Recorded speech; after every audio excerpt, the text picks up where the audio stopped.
Či by si vymenil 10 mega za to, že už by si v živote nemohol repovať? Tak môžeme Milanovi asi iba poďakovať, že nám spravil také promo, aké nám spravil.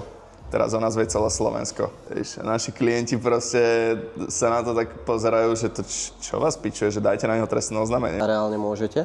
Asi hej. Aj sme to spravili. OK. Jasné, že sme to spravili. Z istého uhla pohľadu ja ho cením, lebo však proste je to multimilionár, ktorý je teraz vo svojej influencerskej ére proste na staré kolená. Koľko si najviac zarobil za 1 rok? Ako berieš prokrastináciu? To neviem, čo je. Kebyže počkam rok, tak namiesto $30,000 mám 1,5 milióna. Hello YouTube, vítam vás pri novom dieli zo série Cesta za strihom. Dnešným hosťom bude Tomáš Četiar, a.k.a. Tišči. Je to rapper, podnikateľ a zakladateľ Kartel Cash Community. Okrem hudby, ktorej sa venuje v rámci Conspiracy Flat Studia, buduje aj svoje vlastné značky vo svete kryptomien. V dnešnom dieli sa dozvieme o jeho životnej ceste, športovej, biznisovej, ale aj hudobnej kariére a jeho plánoch do budúcnosti. Tak poďme na to, let's go! Máš aj nejaký cieľ, že zo svojho, či už postav, alebo viem, že aj bojové umenia robíš, nie? Že čo je to tak rekreačne. Okay. Rekreačne chodíme na box. Som zorganizoval skupinku akože našej firmy, že všetci chodia na box do Spartansu k Maťovi Beňovi. Sem tam vybehnem aj ja s nimi na tréning, taký firemný. A cieľ mám teraz, chcem to nabrať späť a hlavne proste disciplinovane, stále konzistentne cvičiť, stále proste sa zlepšovať, vyššie váhy, lepšie vyzerať a to mám taký celoživotný cieľ, že cvičiť a stále sa v tom zdokonalovať, že nemám nejaký krátkodobý cieľ v tom. Krátkodobý cieľ je, že sa chcem dostať do formy späť. Môj cieľ v cvičení je proste cvičiť celý život a byť zdravý. Keď dávaš takto telu zabrať, tak myslíš aj na regeneráciu, alebo to ide, že... No jasné, myslím na regeneráciu. To sauničky sú moja vášeň. Že chodím síce do sauny, chodím na masáže. Popri tom, že aký mám harmonogram pracovný, že strašne veľa pracujem, tak niekedy psychicky nezregenerujem. Z toho potom vznikajú podľa mňa aj choroby, aj také veci, musím si to tak viacej upratať. Aj som zistil, že proste nemám čas, že sa tak niekedy že zastaviť a že sa tak ukludniť. Som rozmýšľal, že jak to spravím, že jak sa dostanem do toho takého stavu, že mám aj pohodu počas toho dňa. Sa ku mne dostala kniha, že 5 AM Club, poznáš? Tak teraz som ju zhotol za týždeň a normálne som sa namotal na to, že od maja chcem stávať o 5 ráno a vyskúšať túto metódu. Lebo strašne veľa šikovných ľudí, bohatých ľudí to odporúča, že proste stať o 5 a ísť spať, že o 9, o 10, že proste vyspať sa 7-8 hodín, stávať o 5, že proste vtedy si najproduktívnejší. Čiže máš najproduktívnejšiu myseľ, hlavne máš proste 2 hodiny k dobru ako keby, že stávam bežne o 7 a teraz by som mal 2 hodiny, že pre seba, čo som za posledné obdobie fakt, že nemal. Keď si hovoril, že čítaš knihy, čo máš rozčítané? Alebo čo si čítal za poslednú dobu? No teraz mám ten 5 AM Club, ten mám ešte nejakých posledných 30 strán. Predtým som čítal, to som už druhýkrát čítal tú knihu, že ako si nájsť priateľov. Dale Carnegieho. Hej, Carnegieho, alebo tak nejak sa volá. To je super kniha. Snažíš sa týmto aj nejako zaviesť, že v rámci vašej firmy, medzi vašich... Jasné, ja z toho robím školenia. Že sa niečo naučím a potom sa to snažím naučiť mojich ľudí. A aj odporúčam im tú knihu samozrejme vždy. Väčšinou to je takáto, že motivačná alebo psychologická literatúra, alebo aj... Predtým som čítal Zvieraciu farmu od Orwella, čiže to nie je vôbec motivačné. Ja práve že už nechcem čítať tú motivačnú, lebo to som už mal taký pocit, že všetko prečítal a všetko je to viac menej o tom istom. Predtým som čítal, tú Zvieraciu farmu, to si čítal? To som nečítal práve, že. Hej, to je o čom? Taká satíra na komunizmus, respektíve. To je príbeh, ktorý sa odohráva na farme, jak zvieratá vyženú ľudí z farmy a prasatá tam preberú velenie. Okay. A namotávajú všetky tie zvery, že jak bude dobré, jak proste teraz, že pod vedením prasat, že všetci si budú rovní a takto. A potom tie prasatá začnú zneužívať moc. A vlastne je to také zrkadlo vlády bežného štátu a dosť sa to podobá na náš štát. Zvieracia farma, hej? Tak mal som v hlave tú vidinu rýchleho zisku. Tá vidina rýchleho zisku mi prerobila najviac peňazí a teraz ti poviem, že ako. V 2015-16 sme začali ťažiť Ethereum a ja som mal pár strojov, ktoré mi ťažili Ethereum a vtedy stál Ethereum $1. OK. Dolar, 2-3 dolare. A ja som vyťažil 1000 Ethereumu a jedného dňa vyrastol Ethereum na 30 dolarov. Ja som mal zrazu z investície pár tisíc, proste 30 000 dolarov. Euforia jak hovado, wow, že mladý chalan do piči, neviem koľko som mal rokov ani, zrazu 30 000 a že po piči, že bomba. Tak som to všetko predal, no a do roka bolo Ethereum 1500 dolarov. Čiže ja som z tých 1000 Ethereumov mohol mať 1,5 milióna vo veku, kedy by mi z toho asi jeblo. Si mal 20 vtedy, jak sa nemýlim? No, je to možno, že 20, 21 asi. Hej, 2017 bol Ethereum 1500 dolarov a ja som to rok predtým predal za 30 dolarov. Takže kebyže počkam rok, tak namiesto 30 000 dolarov mám 1,5 milióna. Čo ti dalo toto poučenie, že... No, myslím dlhodobo. Že veriť tomu kryptu dlhodobo.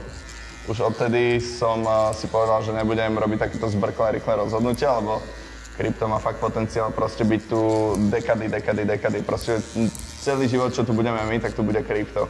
Máš aj v pláne nejaký solo koncert niekedy? Že úplne? Hej, určite chcem. Tento tak, že teraz by som podropoval tracky a budúci pol rok, po lete by som spravil možno nejakú moju turku. Ale samozrejme najskôr treba robiť tú hudbu, lebo nejak aktívny som dlho nebol. Šimiho som spoznal, že boli v nejakom podniku. Ja som absolútne nevedel, kto to je, že vtedy nebol ani nejaký známy. Sedel opretý na bare, s drinkom, s čajočkou som tam flirtoval. A zrazu prišiel ku mne nejaký mladý chalanisko a úplne mi vyrýval dieru do mozgu, že poďme do štúdia, poďme repovať, poďme nahrávať, poďme to, že máme tu štúdio takéto. A ja som vtedy tam balil čajku a nejaký gadžo ma furt dotravoval. A to bol Šimi. A to bol Šimi. Tak ja som mu povedal, že áno, že pôjdeme do toho štúdia zajtra. A nakoniec sme išli. V ten deň sme nahrali Paríž, Miami, Praha. A potom sme boli v tom štúdiu a že čo tiebe, že ten chalán, že fakt dobre rapuje. A nejak potom prirodzene sme ho draftovali a prestup roku. Šimis Blast do Conspiracy Flat. Ja som aj Oliverovi hovoril, že presne to bol ten moment, že kedy som ho ja prvýkrát zaregistroval, že teba som poznal skôr a že jak ste dali Paris, Miami, Praha, takže to bol zase ten prvý moment, že čo som jeho. Čiže ty si reálne, kamo, aj taký, že OG v tomto, že si tu na to, že sa tomu nevenuješ až tak si tu celkom dlho, nie? Čo sa týka hudby. Tak hudba je tiež taká vec, že čo vie človek robiť 10 rokov a keď to nerobí s nejakým zámerom, že zarobí na to nejaké love, ale že keď to robí pre tú hudbu, pre tú kultúru, tak si myslím, že to je cítiť. A vy si aj budujete vlastne v tom kryptokarteli takú komunitu, že tam máte, teda ja to tak vnímam, že tam máte z každého oboru ako keby niekoho. Z každého oboru niekoho a vždy toho najlepšieho. Že náš ambasador je Luka, čo je momentálne asi najviac hot rapper na Slovensku. Potom zo športu tam máme Sebastiana Fabša, čo je momentálne šampión. RFAčku, jednotka v stand-upe na Slovensku, aj v Česku podľa mňa, v jeho váhovke. A v biznise tam sme najlepší my. Ale viem, čo nemáte pokryté. Barberstvo. Tomu ver. No, niečo vymyslieť určite môžeme. Si pamätám, že keď som prvýkrát došiel do tejto pobočky, tu do MMGčka, tak vieš, kto bol na recepcii? Luka? Luka Brasi. Že nemali sme sa moc radi za jednu čajačku. Aha. Keď sme sa poznali tak z mesta a tu sme sa prvýkrát takže porozprávali. Že on tu bol, ty kokos, síce bol na recepcii, ale vyzeral ako majiteľ. Tu iba diktoval s kávičkou v ruke, že úplný frajer. Však on viem, že dvíhal mobil, čo volali ľudia o termín, tak dvíhal, že kebab Bratislava a takto. Ešte s tými dlhými vlasmi, vtedy bol chudý model, reálne vyzeral ako majiteľ do piči. Že nejaký životný vzor? Alebo teda takého, ku komu vzhľadaš? Ja strašne veľa ľudí cením, že športovcov, biznismenov, aj umelcov cením, ale vždy sa ako keby ten vzor mňa som bol, že ja. Že nechcem sa na nikoho podobať. Chcieť sa na niekoho podobať, alebo že chcieť žiť niekoho iného život je že strašne také ochudobňujúce, lebo ten život každého jedného môže byť proste úplne unikátny. Kde vidíš seba presne o 5 rokov? Že to je blízka budúcnosť, že nie je to až tak ďaleko? Hej, to je blízka budúcnosť. To, čo robíme, tak už bude international. A to nehovorím iba, že o mojom biznise, o krypte, ale ja verím, že Šimi začne rapovať po anglicky. OK. Luka po srbsky. Všetci moji chlapci budú milionári. To, čo budujeme, proste bude o 5 rokov staršie a vyspelejšie a dokonalejšie. A... Myslíš, že už budeš mať rodinu a deti o 5 rokov? Hlavne o 5 rokov to začne. Že aj s priateľkou máme veľmi dobrú harmóniu. Že obidvaja sme, dá sa povedať, teraz kariéristi. A že nám vyhovuje sa starať iba o seba. Ale chceš mať, hej, niekedy rodinu? Chcem, určite. Ale nechcem mať teraz rodinu. Lebo viem si predstaviť, že koľko málo času viem venovať priateľke, tak toľko isto málo času by som venoval dieťaťu. Že keď už mám mať deti, tak chcem proste mať na nich čas a chcem na nich mať priestor a chcem sa im venovať. Ďakujem ti krásne. Strih máme hotový. Yes. A môžeme sa posunúť na tie otázky. Takže prvou najviac opakovanou otázkou je, že kedy bude už album. Asi budúci rok. Budúci rok? Hej, tento rok to asi celé nedám dokopy, ale začnem na tom tento rok pracovať a budúci rok dám von ten album. Chceš dať aj nejakú predbežnú časť toho roku? Že ktorá by to mohla byť? Sa musí zaviazať? Ešte sa musím teraz zaviazať, hej.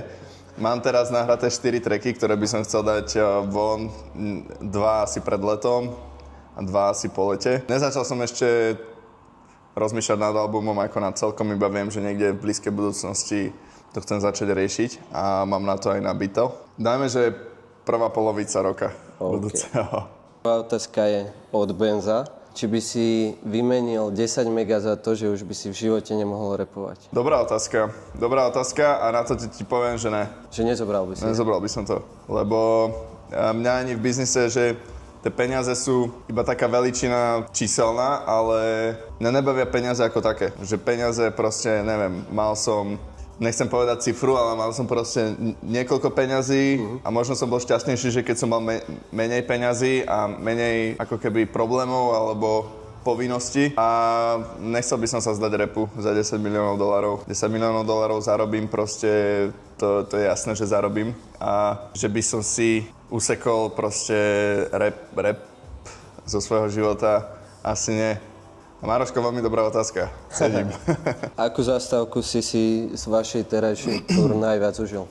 Ďalšia ťažká otázka, lebo tie mesta boli super. Akože môžem ti povedať, že Praha bola super, Bratislava bola úžasná, Prešov bol top, Brno, to bola posledná zastávka, to keď hovorím, tak mám husinu.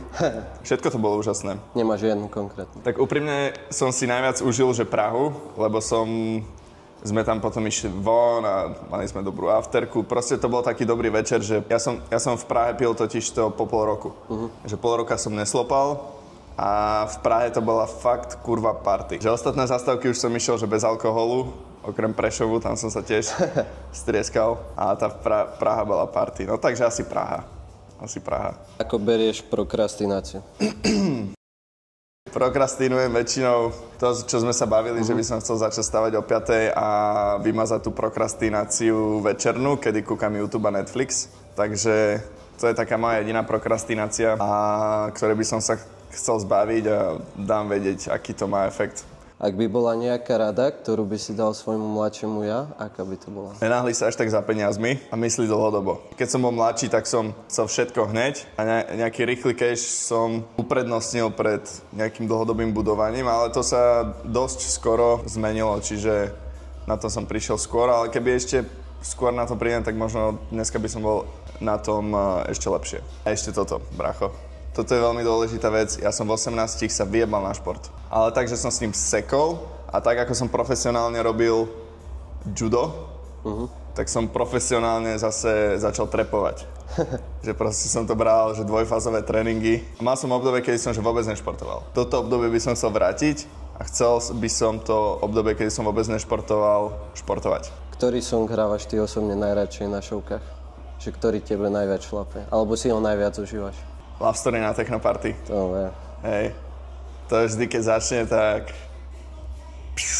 zrazu energia úplná v crowde, na stage. A je to proste koncertový track, jak vyšitý. Súhlasím. Koľko si najviac zarobil za jeden rok? Či nemusíš dať... Ak teda nechceš odpovedať, nemusíš? Toto by som nechcel odpovedať, lebo už som v jednom podcaste a povedal, že koľko som zarobil najviac za deň. Celá Bratislava sa z toho pojebala, zrazu že každý sa na mňa tak pozeral, že jak je to možné, že keby som počul ja takúto vec, tak ma to motivuje, ale skôr to prinieslo tým Slovakom, čo to videli, negatívnu emóciu ako nejakú inšpiráciu a motiváciu. A posledná otázka je, že či sa nejako ukončil tvoj beef medzi tebou a Milanom Dubcom. Takto, on povedal, respektíve zobral si nás na paškal tým, že sa snažil okolo toho vytvoriť takú mediálnu marketingovú senzáciu. A on je v tom dobrý, lebo však on vytvoril médiá, vlastnil médiá a v tom mediálnom prostredí je doma, čiže on vie, ako spraviť senzáciu. Ale vybral si na piču firmu, lebo my sme proste normálne legálna, legitímna, transparentná firma, ktorá nie je čo vytknúť. A on si vytvoril okolo nás taký príbeh, ktorý, keď človek pozrie si, tak si hovorí, že wow, že oni sú strašne zlí, že bad guys. Ale pravda je úplne niekde inde, čo ja si myslím, že on pochopil. Že on pochopil, že ako si viacej naštudoval krypto, ako si viacej naštudoval možno nás, tak mu to možno samému cvaklo, že aha, okej, takže toto nie sú asi tí najhorší kokoti. Po tom mojom vyjadrení, ja osobne som možno v tom období dúfal, že odpovie, alebo možno pravdepodobne ešte niečo chystá. Je to taký neukončený beef, tak on povedal, že oni sú kokoti a ja som povedal, že no nejsme kokoti. Stojíme si proste za svojimi vecami. A či on bude pokračovať, či nie, tak to neviem. Ale ak bude pokračovať, tak ja som nepovedal všetko ešte. Takže... No pýtam sa preto, lebo aj mňa viacero klientov skrz to, že sa poznám aj s chalanmi od vás, aj s tebou, tak sa ma pýtal, že aký ja mám na to názor. Akože ja som si svoj názor povedal, ale tým ľuďom nevysvetlíš niečo, vieš, že... Tak pozri sa hlavne, a toto bola aj tá kauza u Milana, že ten Milan nenašiel jedného klienta, že ktorého by Safe Finance alebo Kryptokartel ojebal. Asi prvá vec. A ľudia, hlavne Slováci, keď vidia, že niečo je úspešné, tak ako sme sa už o tom bavili, radšej sa postavia na tú negatívnu stranu a radšej sa utvrdia, že dobre, že oni sú tí zlí scamery a validuje im to v hlavách to, že oni sú, dajme tomu, neúspešní, alebo keď niekto zarába peniaze, že robí niečo nekale, ako to, že naozaj možno robí dobré veci a maká ten človek. Tak stretával som sa s týmto názorom, že ľudia, ktorí absolútne nie sú v krypte, nepoznajú nás, v živote s nami nemali žiadnu skúsenosť, tak títo najviac kričia, že sme scamery. Naši klienti proste sa na to tak pozerajú, že to čo vás pičuje, že dajte na neho trestné oznámenie. A reálne môžete? Asi hej. Aj sme to spravili. OK. Jasné, že sme to spravili. Proste poškodzovanie dobrého mena. Nespravil som to ja konkrétne, ale spravil to náš partner. Kvôli tejto kauze mu skončilo podnikanie. Mu skrachovala tá marketingová firma, s ktorou predával aj náš produkt. Som obozretnejší v niektorých veciach, nejaké rozhodnutia si dvakrát premyslím a tak bolo to pre mňa aj poučenie z istých strán.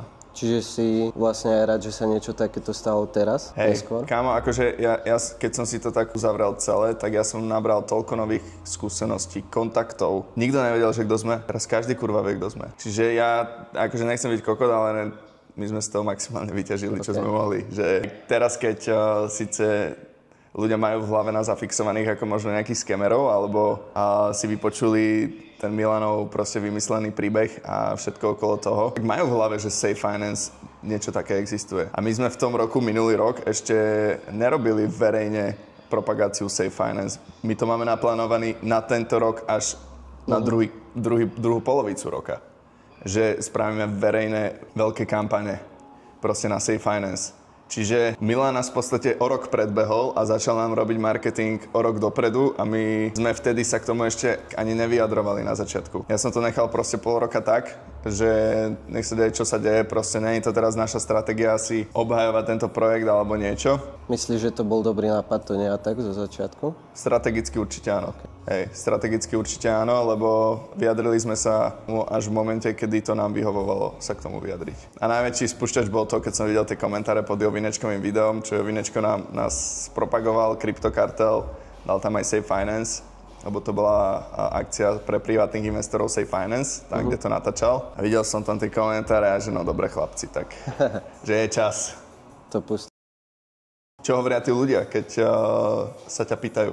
No väčšina, ti poviem úprimne, že je skôr na Dubcovej strane. Aha. Aj s kamošmi som to riešil. Aha. A bolo to také, že ten Dubcov podcast si vypočuli celý a to tvoje video, že čo si dal ty na ten YouTube, to nevideli ani. Že vieš, že zachytili, že ty si sa na to vyjadroval na Instagrame a podobne, ale ja som im vravel, že však pozrite si aj tú druhú stranu, že ale nikomu som netlačil do hlavy ja osobne, že ty máš pravdu, lebo reálne ja neviem, že kde je pravda. Tak v tejto kauze sa v tom nevyznám. Jasné. Čiže ja som povedal, že nech si pozrú jednu stranu, druhú stranu a utvoria si záver. Akože ja som osobne na tvojej strane, po tom tvojom vyjadrení, ale už to je na každom. Tak tam sú také dôležité, že ja som Milana vyzval na konfrontáciu proste face to face. Že keď si stojí za tým, že my sme scamery, tak poďme sa o tom porozprávať na kameru, môže ísť tá kamera live, môže mi tam dávať najzakarenejšie otázky, aké chce, na legálnu stránku nášho podnikania. Môže si tam zobrať, dokonca som mu povedal, že právnika, ktorý by mu validoval nejaké jeho tvrdenia a že ja tam prídem proste buď ja alebo s mojím spoločníkom maximálne. A že keď teda tvrdí, že sme scam, tak nech nám to povie do huby. A poďme sa o tom porozprávať takto a na to nereagoval. Či nevieš vôbec ani, že z pozadia jeho, že sa na to nejako niekomu vyjadril? Že nedostalo sa k tebe nič? Či dostalo? OK. Dostalo. Že povedal, že ja už som sa k tomu vyjadril. OK, tak to vzdal. Ja dúfam, že nie, ja by som chcel s ním akože pokračovať v tejto konfrontácii, lebo vieš, pravda vždy zvíťazí. Tá pravda je na našej strane. Čiže ja by som bol veľmi rád, že takto môžeme si sadnúť s ním. Z istého uhla pohľadu ja ho cením, lebo však proste je to multimilionár, ktorý je teraz vo svojej influencerskej ére proste na staré kolena a chce možno ísť do politiky, možno nechce ísť do politiky. Človek, ktorý v kuse chce niečo robiť a ja som tiež taký, že čo v kuse chcem niečo robiť. Že nové projekty, nové biznisy, nové možnosti, že sa nerad nudím. Podľa mňa by sme si aj rozumeli v niektorých veciach. Akurát on mi ani neodpisuje na Instagrame, neodpisoval na e-maily. Nechcel sa s nami ani predtým stretnúť, že by sme mu to vysvetlili. Tak skôr nás chcel použiť iba ako marketingový nástroj na nahonenie si čísiel, nahonenie si toho hypu okolo seba a sral na proste podstatu veci. Vieš, u nás keď do Safe Finance niekto pošle peniaze, tak my mu to krypto dáme na jeho Metamask. Vieš, ako to funguje? Jasné, to viem. A ty vieš, že do toho Metamasku firma nemá prístup. Do klientského Metamasku alebo do Rabi Wallet. Kurva, kde tam môže byť ten scam? Vieš, tie NFTčka? Kámo, tie NFTčka sú 14. najtradovanejšie na svete. Poviem ti takto. Každá burza, kryptomenová, forexová, akciová, má nespokojných klientov. Ľudia na trhu prerábajú, ľudia na trhu zarábajú. Že niektorí klienti možno išli do spolupráce s väčším očakávaním a nakoniec máme veľa klientov, čo aj prerobili peniaze. To je normálna, proste bežná vec. O rizikách bol upozornený úplne každý. Prerobili proste tie peniaze transparentne a legálne. Že my sme z toho nezarobili, že oni prerobili tie peniaze, že pokupovali nejaké coiny, čo išli dole na hodnote a odpredali to proste, keď boli tie coiny lacné. Proste my profitujeme z toho, keď ten klient proste robí operácie u nás na burze. Či nakupuje krypto, predáva krypto. Tam my sme preto ten projekt nastavili tak, aby tam nebol priestor na ten pohyb u toho klienta. Hoci kto používa platformu Safe Finance, tak vie, že je to proste dobrá platforma a nie je tam priestor na to, aby bol ojebaný ten klient. Keby to je naozaj tak proste už ma bere kriminálka, už ma riešia, vieš, sedím. Lebo kebyže naozaj je tam nejaký pohyb. Není zase Slovensko a Česko proste také, že by som sa tu stratil. A verejne ešte vystupuje na internete s Národnou bankou Slovenska, čo dala varovanie kvôli tomu, že nemáme tú živnosť, tak už komunikujeme a verím, že to dokomunikujeme do toho štádia, že zmažú v podstate to upozornenie na to, že sme nemali tú živnosť na Slovensku. Pritom akože podľa európskeho zákonu nám stačila tá česká živnosť. To upozornenie bolo iba na túto danú vec, že ste nemali slovenskú živnosť. Hej? OK. Však to si vieš prečítať, tam je iba... Ani nemalo byť na čo iné, lebo proste poškodnení klienti neexistujú. Existujú klienti, čo prerobili samozrejme, však normálna vec. Čas ukáže, akože my robíme všetko férovo a makáme 16 hodín denne na tom. Čiže my sme si sebavedomí s našimi produktmi. Či je to CryptoCartel, či je to Safe Finance, tak môžeme Milanovi asi iba poďakovať, že nám spravil také promo, aké nám spravil. Teraz o nás vie celé Slovensko. Kamarát, ďakujem ti krásne. Díky a ja. Vidíme sa na budúce. Bolo to príjemné. Si gang. Rozhovor máme za sebou, ja som rád, že ste to dopozerali až sem. Ja ďakujem MMG Barbers, že som dneska mohol strihať na námestí 1. maja 2 v MMG Freedom Barbers. Dnešné video je u konca, ja ďakujem Tyščimu, že prijal moje pozvanie a stal sa súčasťou dnešnej cesty za strihom. Dozvedeli sme sa veľmi veľa zaujímavých vecí. Ďakujem aj MMG Barbers, že vďaka nim môžem vytvárať tento úžasný content a strihať na ich prevádzke. A ty mi dole napíš do komentáru, koho by si chcel ako ďalšieho hostia. Určite si hoď odber, like a koment a vidíme sa ďalšiu sobotu. Peace a love, baby.